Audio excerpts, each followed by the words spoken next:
ആൻസേഴ്സിന് നമസ്കാരം. ഞാൻ നിങ്ങൾക്ക് എന്ന ഒരു ചെറിയ കഥയാണ് പറയാൻ പോകുന്നത്. ശിങ്കാരി തത്തമ്മയും കൺമണിക്കാക്കയും. ശിങ്കാരി വനത്തിലെ ശിങ്കാരി തത്തമ്മ കുറുമ്പിയും കുശുമ്പിയും അഹങ്കാരിയുമായിരുന്നു. പക്ഷിലോകത്തിലെ ഏറ്റവും വലിയ സുന്ദരി താനാണെന്നാണ് അവളുടെ വിചാരം. ഒരിക്കൽ ശിങ്കാരി തത്തമ്മ കാക്കോത്തെ കാവിൽ കാളകളി കാണാൻ പോയി. കാളകളിയും കണ്ട് കാക്കപ്പഴവും തിന്ന് മടങ്ങി വരുമ്പോൾ അവൾ കണ്ണാളം കടവിലെ കൺമണിക്കാക്കയെ കണ്ടുമുട്ടി. കറുകറുമ്പിയായ കൺമണിക്കാക്കയെ പച്ച പട്ടുടുത്ത ശിങ്കാരി തത്തമ്മയ്ക്ക് ഒട്ടും ഇഷ്ടമായില്ല. അവൾ പരിഹാസത്തോടെ പറഞ്ഞു, കാക്കപ്പെണ്ണെ കൺമണിയെ, കരിമഷി പോലെ കറുത്തവളെ, നിന്നെ കാണാൻ ചേലില്ല, ഞാനാണ് ഏറ്റവും സുന്ദരിയാൾ. ശിങ്കാരി തത്തമ്മയുടെ പരിഹാസം കേട്ട കൺമണിക്കാക്കയ്ക്ക് സങ്കടം തോന്നി.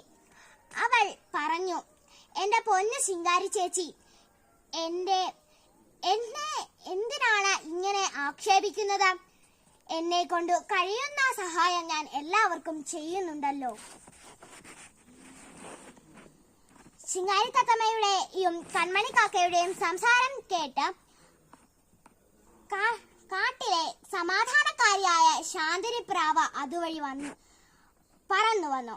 അവൾ പറഞ്ഞു, തന്നെ താനെ സുന്ദരിയായി ഞെളിഞ്ഞിടല്ലേ സഹിമാരെ, നിങ്ങളുടെ കൂടുകൾ കണ്ടാലേ സൗന്ദര്യത്തിൻ ഗുണമറിയൂ. ശരി, എങ്കിൽ വരും, നമുക്ക് കൂട് കണ്ടുവരാം. ആദ്യം എന്റെ കൂട് തന്നെ ആവട്ടെ. ശിങ്കാരി തത്തമ്മ തിടുക്കം കൂട്ടി. ഓഹോ, നമുക്ക് പോവാം, ഇപ്പോൾ തന്നെ പുറപ്പെടാം. കൺമണിക്കാക്കയും ശാന്തിനി പ്രാവും അവളോടൊപ്പം പുറപ്പെട്ടു. അവർ പറന്ന ശിങ്കാരി തത്തമ്മയുടെ കൂട്ടിനടുത്ത് എത്തിയപ്പോൾ ശാന്തിനി പ്രാവും കൺമണിക്കാക്കയും എത്തിയപ്പോൾ തന്നെ മൂക്കു പൊത്തി. ശിങ്കാരി തത്തമ്മയുടെ കൂട്ടിലുള്ളിൽ പുറത്തും അകത്തും ചീഞ്ഞ പഴങ്ങളും ഉണക്കക്കായ്കളും ചിതറി കിടക്കുന്നു. അതിനു ചുറ്റും വട്ടമിട്ട ഈച്ചകൾ പറക്കുന്നു. അതിനുള്ളിൽ പുഴുക്കളും നുരയുന്നുണ്ടായിരുന്നു. എന്നിട്ടും അത് സമ്മതിച്ചു കൊടുക്കാൻ ശിങ്കാരി തത്തമ്മ തയ്യാറായില്ല. അവൾ പറഞ്ഞു, ഇതിനേക്കാളും മാലിന്യം കാക്കക്കൂട്ടിൽ കണ്ടിടും.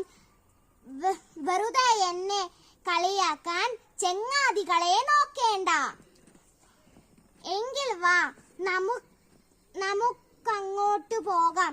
ശാന്തിനി പ്രാവും കൺമണിക്കാക്കയും അപ്പോൾ തന്നെ അവിടെ നിന്ന് പുറപ്പെട്ടു.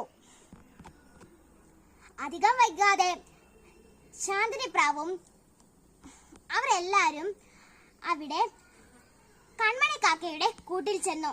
അവർ അവിടെ ചെന്നപ്പോൾ അത്ഭുതപ്പെട്ടു പോയി. ചീഞ്ഞളിഞ്ഞ പഴമോ ചപ്പോ ചവറോ ഒന്നും കൺമണിക്കാക്കയുടെ കൂട്ടിൽ ഉണ്ടായിരുന്നില്ല. അത്ര മനോഹരമായാണ് കൺമണിക്കാക്ക അവളുടെ വീട് സൂക്ഷിച്ചിരുന്നത്.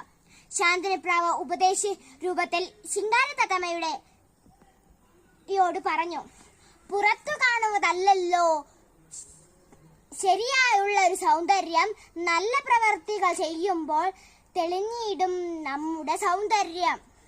അത് കേട്ടപ്പോൾ ശിങ്കാരി തത്തമ്മയുടെ തല പെട്ടെന്നു താണു.